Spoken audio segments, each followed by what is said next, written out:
Bizim ekran kaydımız çıxıb. Ben yorumları oxumuşam. Gülməkdən ölmüşəm də. İtiri var ne tercih başka yerde TikTok'ta tutsun deyip gülüyor da burada gülçün. Ha, deyil, Kiram söz sıxdı. Nə bilim, neynədi? Ne söz?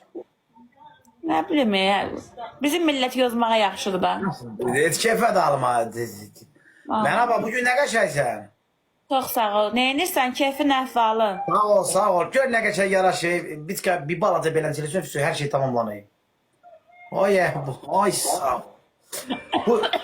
Bu nə ekran tıkıdı? Qurbanım, neçə nəfər var orada?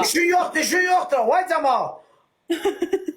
Kişiler canı yiyem o tarafa geçmiyor. Vay ben taraftan yalvarıyan kurun hakkı. Bu nədir? Vay, bu nədir? Canı yiyem tıklım korkma. Bu nə ekran tıkıdı? Değme. Qorxuram. Canı yiyem Qorxuram. tıklım. İmkanlı şəxslərdən xahiş edirəm. Resul canı yiyem. Resul sen al vereyim kaynat on giyindiği ayakkabı o tarafa Ay geçmiyor. Allah, Allah. O tarafa geçmiyor. Vay Resul. Vay Cemal. Vay ne geçmiyor. Gəlin bura, o tərəfdə